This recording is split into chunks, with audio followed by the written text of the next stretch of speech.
우리 옆에 계신 분과 이렇게 한번 인사를 나눕니다. 하나님과 화평을 누립시다. 네. 하나님과 보시는 분도 계신데 그런 평안이 아니기 때문에 다시 한번 인사를 나누실 때 하나님과 화평을 누립시다.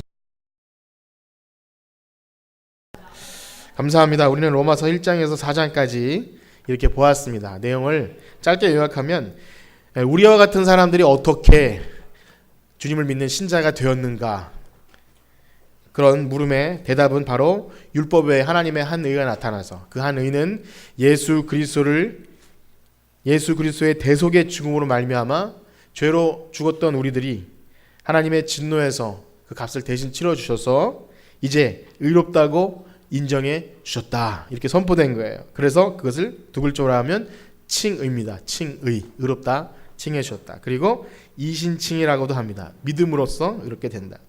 자, 그런데 우리가 정확히 짚고 넘어가야 할 것이 있습니다. 우리가 좀 헷갈리는, 혼동되는 부분이 있는데, 우리가 하나님의 구원의 방법인 이 예수님의 십자가의 공로로 믿을 때 주어지는 이 칭의가 법정적 용어라고 그렇게 얘기합니다. 그것이 뭐냐면 그냥 그렇게 인정되고 선언되는 것이죠. 그러니까 우리는 달라진 것이 아무것도 없고 법정에서 예를 들면 무죄 혹은 이제 혐의가 없음 이렇게 선포되는 거예요. 그래서 우리가 칭의, 의롭게 되었다고 해서 호련히 우리가 어떤 몸이 달라지거나 우리의 영혼이나 육체가 막 변화돼서 자연스럽게 의인이 되는 그런 것이 아니라 변하는 것은 아무것도 없어요. 그러나 의인이 되었다는 어떤 신분증 나오는 것처럼 이렇게 선포되는 거예요. 겉모습은 그대로고 여전히 죄의 유혹도 남아 있습니다. 그래서 이렇게 생각이 됩니다. 법정에서 재판을 받다가 그냥 무죄를 선언받아도 그 이전과 이후에 우리 육체나 아무것도 변함이 없어도 완전히 다른 신분이 되는 건 아닙니까? 만약에 유죄, 그래서 몇 년 구형이 나서 떨어지면 어떻게 되죠? 그냥 감옥으로 가든지 아니면 이제 완전히 죄수복을 입고 들어가는 거 아닙니까? 그런데 만약에 억울한 누명을 쓰고 있다가 혹은 당연히 죄가 이제 지어져서 죽을 줄 알고 있다가 무죄가 되었다는 거예요. 그러면 완전히 삶이 달라지지 않겠습니까? 암에 걸렸다가 원래 죽을 줄 알았는데 다시 새로 이렇게 살게 되었다 하면 이제 그것이 다 된 것이 아니라 출발점이라는 거예요. 시작점. 거기서 이제 시작. 그러니까 의인으로 칭했으니까 이제부터 어떻게 살아야 할지를 알게 되어야 된다는 거예요. 그래서 이 칭의가 정확히 알아야 될 것은 그냥 그렇게 일컬어진 거예요. 그런데 그냥 만약에 그러면 그것을 그냥 말로만 말뿐이네, 그렇게 됐다는 거 말뿐이네 하면은 그런 것이 또 아닙니다. 이 엄청난 능력과 특권을 지니고 있는데 우리가 오늘 살펴볼 부분이 바로 그 부분이에요. 의롭게 된 사람들에게 주어진 특권.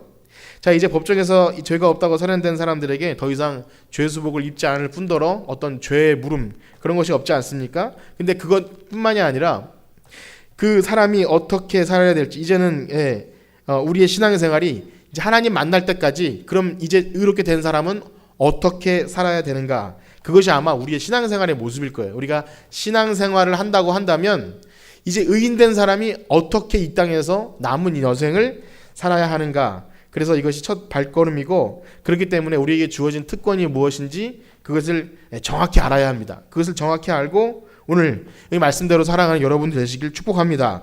1절을 한번 읽어보겠습니다. 1절에 5장 1절, 로마서 5장 1절 함께 같이 읽어보겠습니다. 시작. 그러므로 우리가 믿음으로 의롭다 하심을 받았으니 우리 주 예수 그리스도로 말미암아 하나님과 화평을 누리자. 첫 번째 그거예요. 하나님과 화평을 누리는 것. 그래서 그러므로 이렇게 시작합니다. 그것은 바로 3장 21절에 율법에 하나님의 한 의가 나타나서 이렇게 믿음으로 이렇게 된다. 그것을 그대로 여기서 받는 거예요. 사실은 지난주에 그 아브라함 이야기 하지 않았습니까? 좀 어렵기도 하고, 아브라함이 하나님을 믿음의 그를 의로 여기셨다. 이 부분은 예로 든 부분이기 때문에 혹시 못 들으셨다면, 매우 중요한 부분이지만 못 들으셨다면 넘어가더라도 3장 21절에서 5장 1절로 연결되면 되는 거예요. 그래서 그렇다면 믿음으로 이렇게 된 사람들이라면 이제 그 결과로 어떻게 되느냐? 그것은 첫째로 말씀드린 대로 주 예수 그리스도로 말미암아 하나님과 화평을 누리는 거예요. 화평.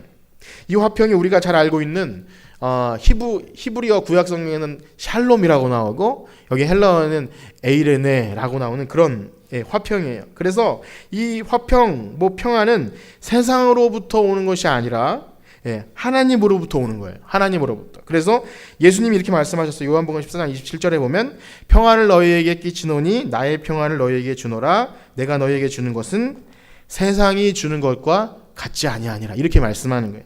이 말은 곧 반대로 생각하면 세상의 평안은 어떤 거냐면 세상이 아무리 평화를 추구한다고 하지만 거기에는 힘과 권력과 무기와 그 다음에 그 경제력과 이런 것이 뒷받침되지 않으면 평화가 이루어지지 않아요. 최근에 뉴스에 보니까 그 노무현 문재인 대통령이 그 UN 기조연설에서 연설을 하는데 평화라는 단어를 32번을 썼다 그래요. 평화라는 그 많은 뭐 길지 않은 그래서 평화. 그래서 평화가 그토록 중요하다. 그 무슨 단어를 몇 번 쓴 것을 다 통계를 내더라고요. 사실은 성경 공부도 사실 그렇게 하면 참 좋은데 무슨 단어를 몇 번 쓴 것을 이렇게 풍선으로 만들어서 이 사람이 무슨 생각을 가지고 얘기했는지가 드러나요. 뭐 우리가 성경을 보면서도 그런 거예요. 그런데 그 평화가 얼마나 중요하냐. 그런데 말씀드린 대로 세상의 평화는 핵을 전제로 하지 않습니까? 핵. 그 다음에 아무리 미국이 뭐 북한을 뭐라 그래도 자기네들은 핵을 이만큼 갖고 있으면서 이렇게 북한의 핵을 그렇게 저지하는 거죠. 어쨌든 어떤 뭐 정치적 그런 것이 아니라 무기가 있고 힘이 있고 그래서 평화가 유지돼요. 사실은 학교에서 뭐 아무 일도 없는 것 같지만 어쨌든 거기에서는 어떤 내가 뭘 하면 뭐 저지하는 무언가 있기 때문에 평화가 유지되는 거예요. 말씀드린 대로 세상의 평화는 그런 거지만 예수님은 세상이 주는 것과 같지 않다. 그래서 우리가 예수님을 영접하고 기독인이 돼서 누리는 평화는 어떤 거냐면 바로 여기 나온 대로 하나님과 화평입니다. 하나님과 화평. 자, 하나님과 화평이 하나님의 화평이 아니라 하나님과 화평이에요. 자, 이것이 무엇이 다른지 느껴지십니까? 이것은 하나님과 그 관계 속에서 화평이라는 거예요. 나 혼자 난 평안해, 난 화평해, 나는 뭐 마음이 즐거워 이것이 아니라 하나님과 관계가 회복되어진 그 틀 안에서의 화평이라는 거예요. 분명히 아셔야 됩니다. 그러니까 예를 들면 에덴 동산에서 아담과 하와가 선악과를 먹고 쫓겨나지 않습니까? 그때부터 관계는 틀어져요. 하나님과 화평이 깨어져 버려요. 그래서 그때부터는 죄의 상태예요. 하나님과 만날 수도 없고 하나님과 친하게 지낼 수가 없어요. 그런 사이를 예수님께서 화목제물이 되어주셔서, 화목제물은 하나님의 진노를 진정시키는 그런 제물이에요. 예수님이 그 중간 다리 역할을 해주셔서 다시 관계를 이어준 거예요. 사이를 화목시켜줘. 그래서 복음, 우리가 복음을 계속 로마서의 복음을 배우고 있는데 복음의 가장 중요한 역할은 바로 우리가 하나님 앞으로 인도되어지는 거예요. 이제 하나님과의 관계가 깨어졌던 관계가 회복되어져서 하나님 앞으로 갈 수 있는 자격을 얻게 되는 겁니다. 그렇기 때문에 진정한 하나님과의 화평은요, 이 칭의의 문제가 온전히 해결된 사람들에게만 이렇게 거론할 수 있는, 말할 수 있는 일이에요. 말씀드린 대로 어떤 사람이 교회 나오면 뭐 마음이 평안해져, 예배드리면 뭐 그건 맞습니다. 예배드리면 마음이 평안해지고 뭐 이렇게 참 평안이 있습니다. 뭐 예수님 안에 물론 그것도 정확한 말이지만 어쨌든 그 말 속에 혹시 그냥 내 마음의 평안, 그것은 마치 절에 가나 어느 다른 종교에 가서 수행을 하거나 이렇게 참선을 하면 주어지는 뭐 해탈이나 뭐 이런 마음의 수양이라면 기독교의 평안은 그것이 아니라는 거예요. 내가 마음이 어떻게 뭐 심리적으로 뭐 마인드 컨트롤을 해서 마음이 평안해지고 집착을 버리고 뭐 이런 평안이 아니라 말씀드린 대로 하나님과의 틀어진 관계가 회복되어지는 것 속에 평화가 있는 줄 그렇게 믿으시길 축복합니다. 그래서 그 외에도 말씀드리겠지만 이 평화는 주변 환경과는 상관이 없어요. 주변 환경이 어렵더라도 환란이 있더라도 또 그걸 믿지 못할 만한 상황 그것이 있더라도 하나님과의 평안이 이렇게 유지가 되면 그럼 모든 것이 문제가 되지 않는다는 거예요. 자, 그렇기 때문에 우리 믿는 사람들에게 다가오는 여러 가지 이 문제들 있지 않습니까? 우리가 믿는다고 하면서도 불안할 때 있고 우울하고 짜증나고 이 불평 불만이 넘쳐날 때 있지 않습니까? 그때 많이 하는 얘기가 있죠. 그 문제에 집중하지 말고 문제를 바라보지 말고 지금 내가 하나님과의 관계가 제대로 되어 있는가? 그걸 점검하는 여러분들 되시길 축복합니다. 믿는 사람들은 그것이 먼저예요. 세상에서 우리가 물론 이따 다시 한번 얘기하겠지만 어떤 환난 또 여러 가지 일들 물론 우리를 잠깐 근심할 수 있게 하지만 하나님과의 관계에서 이렇게 든든한 이 평안 관계가 유지가 되면 그런 것들은 사실 아무것도 아니라는 거예요. 그때도 그렇게 좀 뭐 극단적인 표현했지만 가장 슬프고 우울하고 괴롭고 그 끝이 뭐 죽음이라고 친다면 구원의 확신이 있고 하늘나라가 보장된 사람들에게 죽음이 뭐가 그렇게 두렵습니까? 예를 들면 그렇다는 거예요. 하늘나라를 소망하고 하나님의 영광을 바라는 자들에게 그런 이 주변에서 오는 그런 여러 가지 좀 불편한 상황들이 하나님과의 화평을 깰 수 없게 한다는 거예요. 그래서 빌립보서 4장 줄에 보면 모든 일에 아무것도 염려하지 말고 모든 일에 기도 간구로 하나님께 아뢰라. 그리하면 모든 지각 위에 뛰어나신 하나님의 평강이, 거기서 하나님의 평강이 나와요.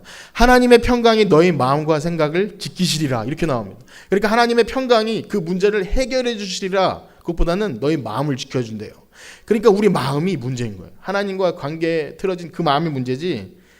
그러니까 쉽게 이렇게 표현할 수 있습니다. 자꾸 하나님과의 관계는 생각지 않고 하나님은 우리만 바라보시는데 우리는 자꾸 이 문제를 보면서 하나님 전 이것이 필요하고 이것이 필요하니까 빨리 들어주세요. 하나님은 지금 난 지금 너가 나를 보기를 지금 원하는데 너 지금 어딜 보고 있는 거야? 이렇게 말하는 거죠. 자꾸 하나님은 관계에서 우리가 함께 즐거워해야 돼 이렇게 말하고 있는데 하나님 그건 잠깐 됐고요. 전 지금 이게 필요해요. 이게 지금 하나님과 틀어진 관계가 회복되지 않고 계속 그 틀어진 관계를 유지하는 거죠. 그래서 하나님 우리가 화평을 누리자. 화평하는 것은 사실은 지금 계속 말씀드리겠지만 우리가 복음을 듣고 예수님을 믿고 이 땅에서 살아가는 성도들의 가장 첫 번째예요. 그리고 또 한 가지는요. 하나님과 화평을 여기서 누리자고 했는데 이렇게 이것은 명령형이고 쉬운 성경에 보면 우리가 누리고 있습니다 이렇게 나와요. 그러니까 하나님과 화평을 누리기 위해서 우리가 무엇을 해야 되는 게 아니라 의인이 되었다면 이미 하나님과의 화평 관계라는 거예요. 즉 화평을 얻기 위해 노력하는 것도 아니고 애쓰는 것도 아니고 주어진 화평을 누리라는 거예요. 왜 주어져도 못 누리는 사람 있지 않습니까? 돈이 있어도 못 쓰는 사람 있지 않습니까? 나에게 자유를 주어도 자유롭게 못하는 사람 있지 않습니까? 그것처럼 하나님이 너를 의인 되게 했고 죄인에서 의인 되게 했는데도 그거를 못 누리는다는 그런 말이에요. 그래서 뭐랄까요? 이미 자유를 얻어도 하나님과 이가 화평된 줄 모르고 이미 아직도 두려워하고 쭈뼛쭈뼛하고 어색해하고 이것이 유지되지 말라는 거예요. 그러니까 죄를 지었다 할지라도 우리의 이제 한번 된 칭의는 절대 흔들리지 않습니다. 지금 이 5장, 6장, 7장에 나오는 것은 우리 이 절대 흔들리지 않는 불변하는 우리의 칭의가 여러 가지 장치로 안전하게 보장되어 있다는 것을 계속 얘기해주고 있는데 그것처럼 하나님과의 이 화평은 다른 어떤 걸로 깨지지 않으니까 우리가 마음을 바꿔서 자꾸 친하게 되면 되는 거예요. 우리가 만약에 누구랑 싸우고 뭐 부부간에 친구가 싸우고 나서 화해를 했는데도 여전히 어색한 관계를 유지하는 거 참 미련한 건 아닙니까? 우리가 다 마음이 문제죠. 분명히 화해했는데도 계속 서먹함을 유지하려고 하는 그 마음, 그 힘든 마음 아닙니까? 근데 하나님 자꾸 말씀은 그걸 자꾸 벗어나라고 하는 거예요. 하나님과 화평을 유지하라는 거예요. 자, 그런데 죄가 여러 번 반복되고 또 자꾸 죄를 짓고 회개하다 보니까 가끔씩 하나님께 나아갈 용기를 잃어버리고 또 주눅이 들 때가 있습니다. 그럴 때 어떤 목사님이 이런 재밌는 예화를 들었어요. 우리가 목욕탕에 가지 않습니까? 저는 대중탕에 안 간 지 꽤 오래되었는데 가끔씩 온천이나 가야 하는데 예전에는 매주 토요일마다 목욕탕에 갔던 것 같아요. 그렇게 매주 한 번씩 가는데 어떤 사람이 만약에 목욕탕에 가서 때를 잘 벗기고 아주 시원하게 때를 잘 벗기고 상상을 한번 해보십시오. 시원하게 때를 잘 벗기고 나가면서 이제 인사를 하고 다 갔어요. 다음 주에 또 오는 거예요. 왔는데 창피한 거예요. 때를 또 벗기러 왔으니까. 그래서 주인에게 들키지 않으려고 변장을 하고 몰래 들어가서 때를 대충 벗기고 딱 도망갔다고 생각해 보세요. 이상한 거 아닙니까? 원래 어떻게 해야 돼요? 그 목욕탕 주인에게 인사하면서 또 왔다고 또 왔어요 하면서 때를 잘 벗기고 때가 나오면 자랑해야죠. 때가 이렇게 잘 나온다고. 막 때를 잘 벗기고 때 좀 밀어달라고 하고 시원하게 목욕을 하고 가면서 다음 주에 또 올게요. 그리고 가야 되는 거 아닙니까? 목욕탕이라면. 그래서 만약에 우리가 그것을 계속 서먹하게 또 때 뵙기로 또 와서 죄송해요. 그런 마음을 갖지 말라는 거예요. 물론 이 말씀이 반복되는 죄와 그냥 우리의 이 죄를 방치하고 당연스럽게 죄 지라는 말씀이 아닙니다. 그렇게 오해하시면 안 돼요. 그런 말씀이 아니라 우리는 그러나 저러나 목욕탕에 또 갈 수밖에 없는 사람들이에요. 때가 자꾸 나오듯이 이 땅에 살면서 우리가 자꾸 회개할 일이 계속 있다는 거예요. 어떤 사람이 만약에 제가 이 목욕탕 예를 든 거 가지고 그럼 우리 자연스럽게 죄 져. 그 말이 아니라 우리가 안 지려고 노력하고 애쓰고 힘써도 우리는 안 된다는 거예요. 그러니까 우리 의인 됐으니까 그냥 평생 무료 목욕탕 이용권을 얻었다고 생각하고 마음껏 가시라는 거예요. 마음껏 회개하고 마음껏 누리라는 거예요. 누리는 여러분들 축복합니다. 옆에 계신 분에게 인사드립시다. 누립시다. 누립시다. 여러분 누리세요. 회개할 자유, 회개할 은혜, 하나님 앞에 담대히 나아갈 은혜, 그거를 누려야 됩니다. 너무나 귀한 거예요. 하나님이 그것을 주셨어요. 목욕탕 주인이 우리 아버지가 된 거예요. 이제 목욕탕 주인. 이제 그냥 가면 돼요. 그래서 서먹하거나 주변을 맴돌 필요가 없어요. 내가 어떡하지? 또 때를 밀면은 내가 좀 민망한데, 그렇게 할 필요가 없다는 거예요. 그래서 다음 특권은 뭐냐면 이제 2절을 한번 읽어보겠습니다. 2절, 5장 2절입니다. 시작. 또한 그로 말미암아 우리가 믿음으로 서 있는 이 은혜에 들어감을 얻었으며 하나님의 영광을 바라고 즐거워하느니라. 두 가지 정도 생각해 볼 수 있는데, 앞에 것과 이렇게 연결되어서 이 들어간다는 표현이 이 높은 지위에 있는 사람에게 우리가 소개받아서 인도되어지는 그런 표현이라고 합니다. 왕실에서 쓰는 그런 표현이에요. 왕을 아련할 때 그냥 막 아무 평민이 들어갈 수 없으니까 소개받아서 이 사람은 이 왕이 잘 아는 누군가에게 소개되어져서 들려지는 거예요. 그러니까 예수님께서 우리의 손목을 딱 붙잡고 하나님 앞에 들어가게 해주셨다는 거예요. 그래서 우리가 만약에 어떤 유명한 대통령이나 뭐 연예인이나 우리가 만날 수 있습니까? 이렇게 바리케이드 쳐져서 멀리서 이렇게 손만 흔들 수 있지 막 손잡거나 가까이 갈 수 없지 않습니까? 그런데 만약에 내 친한 사람 중에 뭐 대통령이랑 친해요. 혹은 뭐 유명 연예인이랑 친해요. 그러면 그냥 내 친한 사람하고 같이 가기만 해도 뭐 이렇게 어색하지 않게 이 사람 친구냐고 하면서 할 수 있지 않습니까? 우리 중에 유명한 사람 친구가 없어서 제가 억지로 한번 주일학교 학생들에게 생각해 봤는데, 하율이가 야구를 되게 좋아해요. 그래서 야구 선수 누가 유명하냐? 그러니까 박찬호가 유명하대. 박찬호 너 옆에 가서 만나고 같이 친하게 지낼 수 있겠냐? 없대요. 혹시 니네 아빠가 박찬호랑 친하면 얼굴이 되게 밝아지면서 아빠 손만 붙잡고 가면 박찬호를 만날 수 있겠구나. 그러니까 그런 거죠. 예수님께서 우리의 손을 붙잡고 하나님께 그냥 자연스럽게 들어가는 거예요. 그냥 어떤 거침이 없어요. 왕궁에 들어가도 그냥 무조건 패스예요. 패스. 누가 막 조사하지 않아요. 조사하지 않고 너 누구냐? 너 뭐 이렇게 뭐 이렇게 몰래 간첩 아니냐? 그게 아니라 그냥 든든한 사람 한 명만 있으면 하나님 앞에 당연히 들어가게 되는 그런 또 특권을 얻었다는 거예요. 그래서 우리가 이 말씀을 잘 기억하실 것입니다. 히브리서 4장 16절 한번 읽어보실까요? 히브리서 4장 16절. 자, 시작. 그러므로 우리는 긍휼하심을 받고 때를 따라 돕는 은혜를 얻기 위하여 은혜의 보좌에 담대히 아멘. 이 말씀은 우리가 출애굽기 하면서 많이 봤던 거예요. 이제 그 번제단을 거치고 성소에 그 하나님 계신 그 자리에 담대히 들어가는 거예요. 이제 예수님 때문에 그 뭐 들어가면 죽는, 대제사장만 들어가고 다른 사람은 들어가면 죽는 그런 벽들이, 그것이 다 이 휘장에 갈라져서 담대히 하나님께 나아가는 그런 모습이 되었다는 거예요. 그래서 우리 여러분, 특권을 얻은 여러분들, 하나님의 긍휼하심을 얻기 위해서, 또 때를 따라 돕는 은혜를 얻기 위해서 담대히 하나님 앞에 나아가는 여러분들을 축복합니다. 우리 그것을 누리셔야 돼요. 자, 그리고 그런 사람들에게는 이어서 하나님의 영광을 바라고 즐거워한다고 합니다. 하나님의 영광을 바라고 즐거워한다.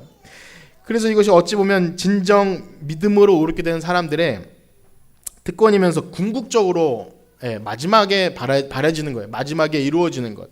그래서 우리가 하나님의 영광을 바라고 즐거워한다는 것을 생각하면 좀 뜬구름 같아요. 마지막 이야기니까. 그래서 구체적으로 우리가 이것을 좀 이렇게 풀어서 생각하면 두 가지 정도 생각할 수 있는데, 이 바란다는 것은 소망한다는 것이고 즐거워한다는 것은 자랑하고 뭐 이렇게 같이 볼 수 있습니다. 두 가지 측면에서 생각하면, 먼저 하나님의 영광. 하나님의 영광 무엇입니까? 하나님의 영광 우리가 많이 얘기하지만 어렴풋이 생각하면 우리가 구약 성경과 신약 성경 통틀어서 하나님께서 현현하시는 장면을 우리가 많이 보지 않았습니까? 먼저 태초의 그 빛, 또 모세에게 나타나셨던 그 빛으로 나타나시지 않습니까? 그 광채가 너무나 밝아서 모세가 하나님을 뵙고 내려왔는데 사람들이 수건으로 얼굴을 좀 가려달라고 할 정도로 그 빛이 묻어났어요. 그 하나님 존재 자체에서 품어나오는 그 빛, 그 영광을 얘기하는 거죠. 그리고 성경을 쭉 계속 보다 보면 신약 성경에 넣으면 예수님께서 변화산에 올라가셨는데 또 거기서 하나님의 그 예수님이 변화돼서 그 사람이 빨래하는 사람이 그렇게 희게 빨 수 없을 정도로 빛이 났다. 그래서 제자들이 너무나 황홀해서 여기가 좋사오니 하면서 막 초막을 짓고 그렇게 하자고 할 정도로 황홀한 그 영광스러움이, 우리가 어떤 영광스러움 그런 것들을 잘 이렇게 마음에서 생각해낼 수 없지만 뭐 이렇게 한번 해봅시다. 우리가 아주 영광을 받을 때 어디 나가서 나를 어떤 사람들이 굉장히 그렇게 할 기회가 별로 없잖아요. 뭐 피아노 치는 사람이나 나가서 박수 받고 그러지. 저는 평생에 많은 사람들이 저를 위해서 와서 해준 거는 뭐 결혼 정도 할 때 많은 사람들이 와서 박수 쳐주고 이렇게, 그때 얼마나 기쁘고 영광스러웠습니까? 아, 나도 장가를 간다. 얼마나 기쁘고 영광스러웠습니까? 그런 영광스러움. 아니면 자녀를 막 4명씩 얻었을 때 힘들고 어렵지만 영광스럽고 정말 누군가 보면 장하다 이런 얘기를 하지 않습니까? 어쨌든 그런 좋은 것, 아름다운 것의 최상의 극치, 그런 것들. 또 이 신약 시대에 보면 사도 바울이 다메섹에서 예수님의 밝은 빛을 보고 눈이 멀어버리지 않습니까? 그리고 스데반이 순교를 당할 때 그 하나님의, 예수님의 그 천사 모습을 보고 천사와 같이 얼굴이 변하면서 그 빛을, 그 하나님을 사모했기 때문에 두려움이 없었던 거예요. 돌에 맞아 죽으면서도. 제가 지금 몇 가지를 얘기했지만 다 완전히 설명드릴 수 없지만 우리가 하나님을 바라고 영광을 바라고 즐거워한다는 것은 마지막 때 우리가 말로만 듣고 귀로만 듣던, 성경에서만 봤던 그 하나님 나라의 그 영광스러운 하나님의 모습을 실제 보게 되는 거예요. 기대되지 않습니까? 이것이 복음의, 믿음의 사실은 이유와 목적입니다. 혹시 이것이 아니었다면 여러분 다시 생각하셔야 돼요. 하나님을 만나고 하나님과의 깨어졌던 관계가 회복되면서 에덴 동산처럼 하나님과 대화하고 하나님 옆에서 즐겁게 노는 것, 그것이 우리가 하늘나라 가면 할 일이고 그 영광스러움을 경험하는 거예요. 그것이 우리의 최종 목표입니다. 그래서 고린도전서 13장 12절 보면 지금은 거울로 보는 것처럼 희미하나 그때는 우리가 얼굴을 맞대고 보는 것처럼 이렇게 될 것이라, 그 영광을 사모하지 않습니까? 그래서 여러분 그것을 한번 뭐 기도 때나 말씀 들을 때나 한번 이렇게 그냥 뭐 입신에 들어가는 것이 아니라 한번 이렇게 생각하면서 예수님을 깊이 생각하고 하나님의 영광을 이렇게 사모하면서, 아, 제가 하나님 빨리 뵙기 원합니다. 예, 그래서 사도 바울도 내가 이 땅을 이렇게 연연하지 않고 죽기를 바라는 건 빨리 주님을 뵙기 원하는 그런 마음이에요.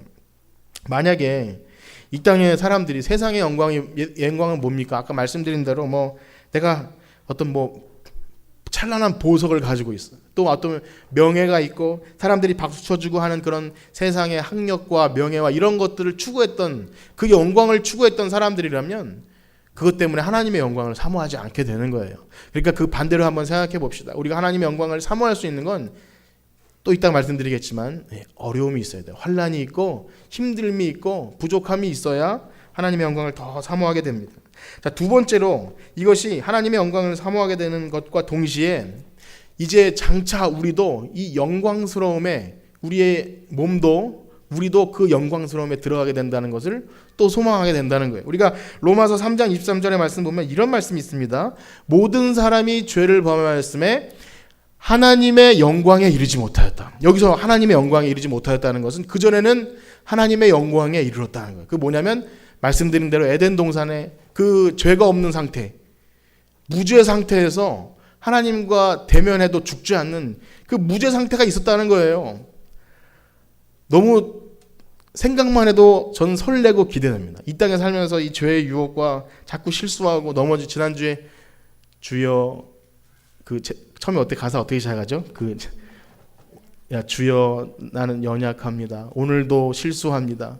그런 모습이 계속 반복되지 않습니까? 잘 해보려고 했는데도 넘어지고 실수하고 마음에 원망이 생기고 그럴 때마다 참 이 육신의 장막이 하나님 나라를 더 사모하게 하는 겁니다. 우리의 연약함, 우리의 미련함. 그래서 이 땅에서 살아가는 동안 물론 주신 소명 때문에, 사명 때문에 해야 될 일이 있어서 살아가긴 하지만, 그러나 우리의 육신의 연약함과 실수함과 넘어짐 때문에 장차 바라게 될, 그것은 나중에 8장에도 다시 나오는데 장차 그 영광스러운 우리가 덧입게 되는 거예요.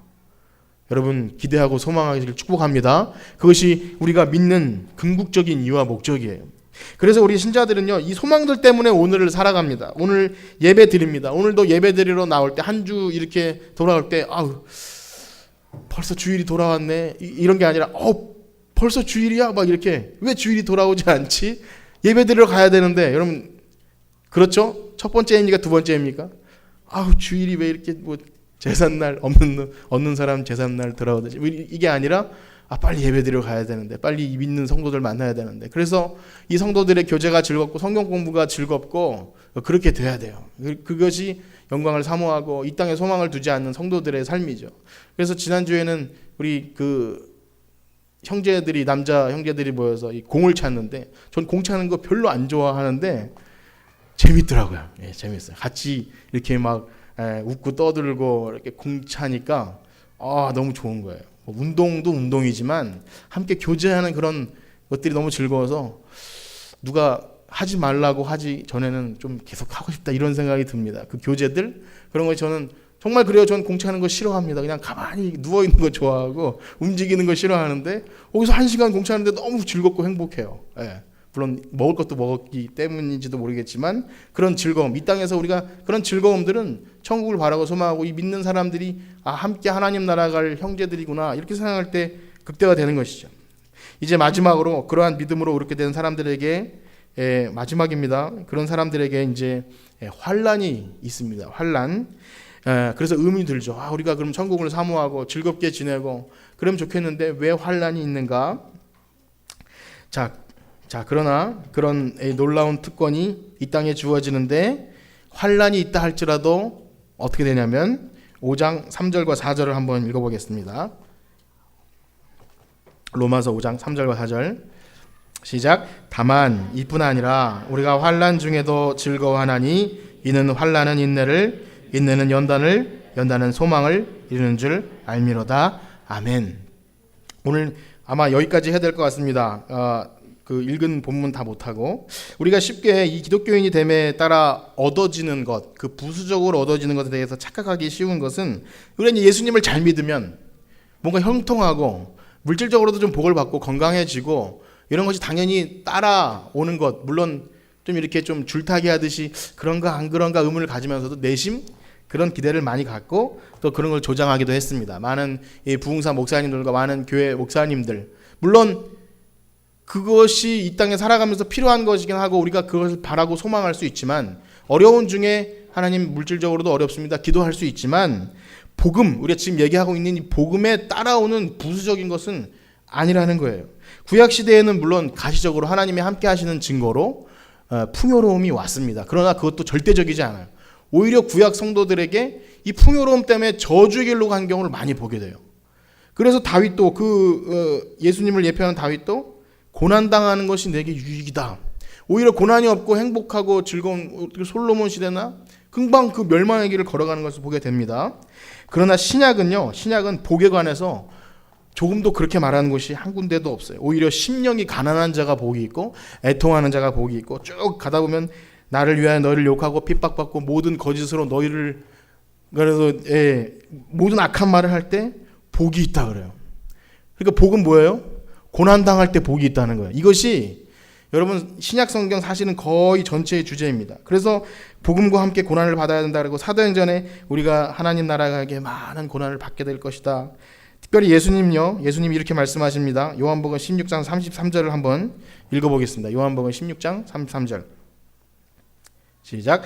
이것을 너희에게 이르는 것은 너희로 내 안에서 평안을 누리게 하려 함이라. 세상에서는 너희가 환난을 당하나 담대하라. 내가 세상을 이겼노라. 아멘. 지금 말씀을 많이 가르쳐 주시고 이렇게 말씀하십니다. 내가 너에게 이것을 일러주는 것은 평안을 누리게 하며, 근데 세상에서 너희가 환난을 당해. 이 말씀이 끝나기도 무섭게 세상에서는 너희가 환난을 당한대요. 세상에서 혹시 환난을 당할 수도 있다가 아니라 세상에서 환난을 당하니까 담대해라. 내가 그것 때문에 세상을 이겨오는 거야. 이렇게 말씀해 주시는 거예요. 그러니까 우리가 빼도 박도 못해요.